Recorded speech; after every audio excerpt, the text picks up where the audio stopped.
You ever wake up and immediately get hunted? Yeah, that was my birthday. I cracked open my egg, blinked into the blazing Jurassic sun, and before I could even yawn bam, a Dryptosaurus lunged at me like I owed him money.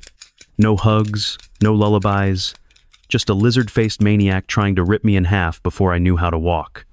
They call it natural selection. I call it spawn camping. I was born on open ground, no trees, no nest cover, just soft dirt and pure nightmare fuel.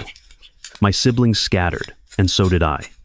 Instinct kicked in, and I ran for the nearest bush like my tail was on fire. Which, honestly, it nearly was. Something tried to bite it off. I was the size of a loaf of bread. Everything else around me? Buffet mode. Raptors, crocs, even a stegosaurus gave me a weird look. No one respects a baby sauropod. And forget about family. My mom laid the eggs and dipped. Thanks, Mom. Real MVP. So, I learned the rules quick. Don't move. Don't breathe too loud. And for the love of fossils, don't be last. In this world, being small doesn't make you cute. It makes you crunchy. And crunchy doesn't live long. So, good news, I didn't die as an infant snack. Bad news?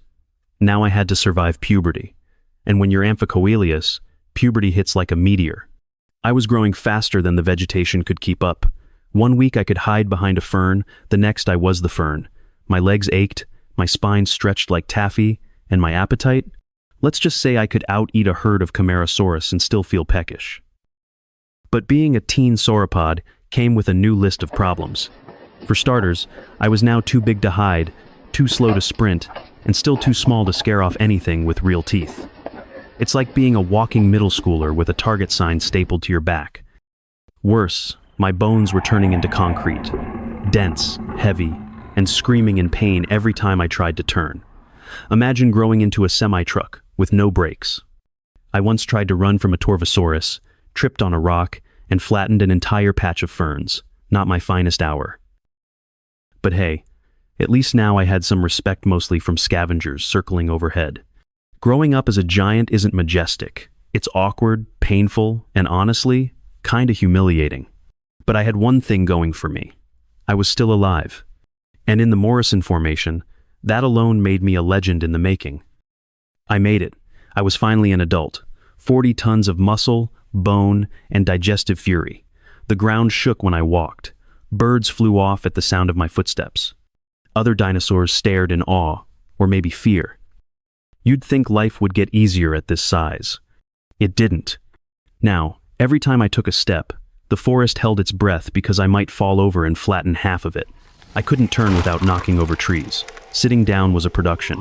Standing up? Might as well file a permit. And food? Don't get me started on food. I needed hundreds of pounds of plants daily. That meant constantly migrating across dangerous territory just to avoid starving. And you know what lives in that dangerous territory? Allosaurus. Packs of them. Like prehistoric velociraptor motorcycles with attitude problems. They didn't even try to take me down, just annoy me to death. Nip at the tail, dash back, repeat. Imagine being mugged by toddlers with knives. And as if being heavy, hungry, and harassed wasn't enough, I was also lonely. Other Amphicoelias? Rare. Most of us died young, so I was the biggest guy in the room, with no one to talk to. That's when it hit me. Being a living tank sounds cool until you realize tanks don't have backup. I wasn't just a giant. I was a giant liability to the land, to the forest, and to myself. They say being king is lonely. They weren't kidding.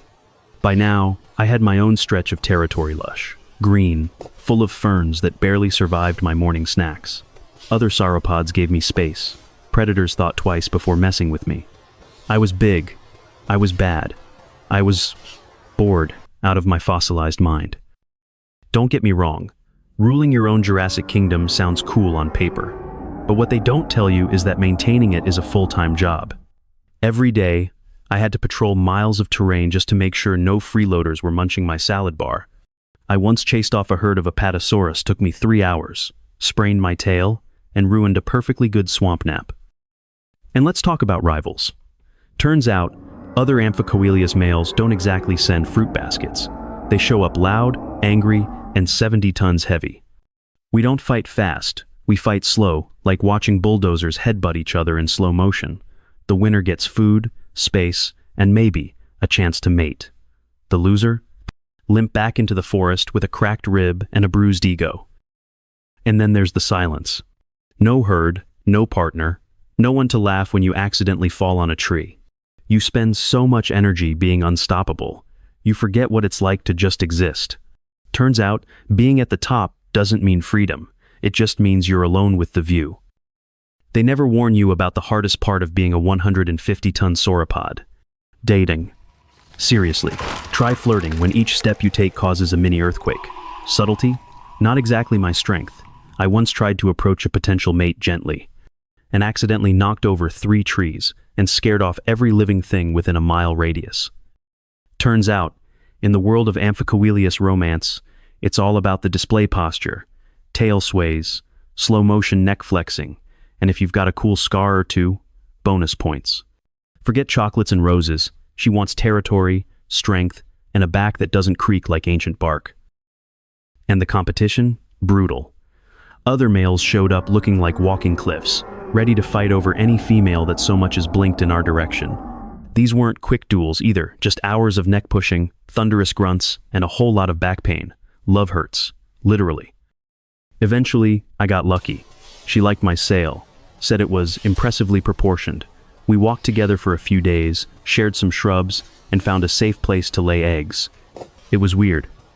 For once, I wasn't just surviving, I was living. Even giants want connection. Even titans crave softness.